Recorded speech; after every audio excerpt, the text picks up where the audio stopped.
If your donation system lives in your inbox or a sticky note, we need to talk. Trust me, seeing what happens when the back end gets ignored. You start second guessing everything, especially when a donor or grant funder asks for a report you can't pull. I've been there too. The first time a funder asked me for a donation report, I had this sinking feeling in my stomach. I scrambled through emails, spreadsheets, even old text messages. It was not a good look. And worse, it made me feel like I wasn't a real organization. Welcome back to our channel, the original Nonprofit Founders Club. I'm Alicia Mathis, here to guide and inspire you on your journey of creating and nurturing a thriving nonprofit organization.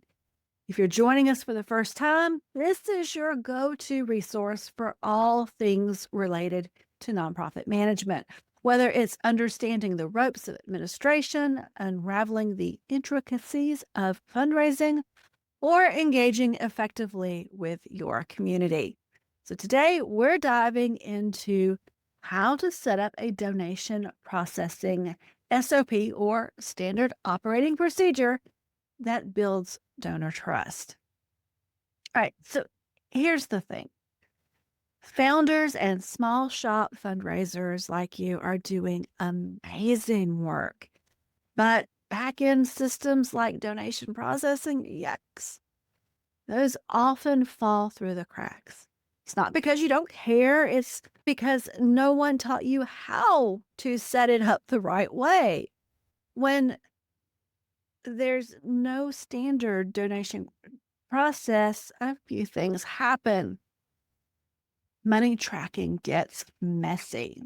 Receipts can get delayed or worse, missed. And when a donor or grant asks for documentation, you panic. Maybe you've even thought, I'm too small for this to matter, or I don't even know where to start. But let me tell you, having a simple, repeatable system is what makes you grant ready and builds donor trust. So, what is a donor processing SOP? It's just a step by step checklist that says, here's what happens when we receive a donation. Here's how we record it.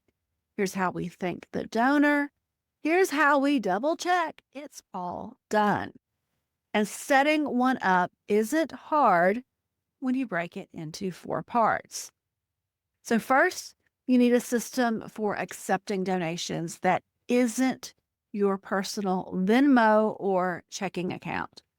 Use a dedicated nonprofit bank account and a trusted donation tool like PayPal for nonprofits, Giftbox, Stripe, or a CRM like Bloomerang. Bloomerang, a little too much cost wise right now. I like Giftbox, but totally up to you. All right. So every time a donation comes in, it gets logged into your system. This is step 2. You're going to use a simple spreadsheet, QuickBooks, or your CRM to reconcile it monthly, match what you've recorded to what actually hit your bank account. Number 3, receipting.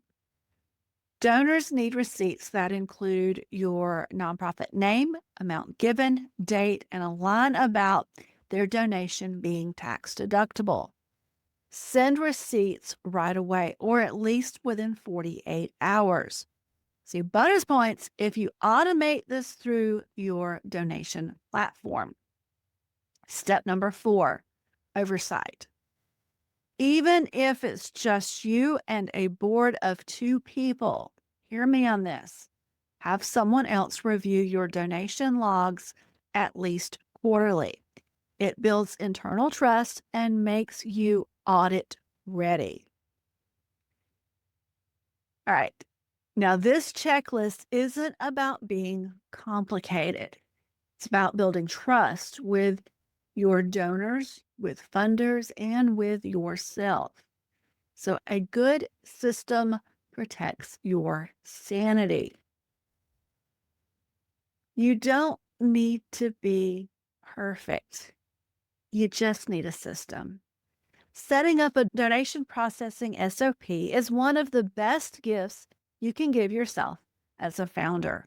So, when your back end is strong, your impact can shine. So, let's make your process match the passion you bring to your mission. So, want a step by step guide to set this up in one afternoon? Download the full donation systems checklist. It's waiting for you inside the Founder Society membership. I will give you the link in the description. And heads up, next week, we're talking about how to set up your first fundraising dashboard so you always know your numbers at a glance. I'll see you in the society.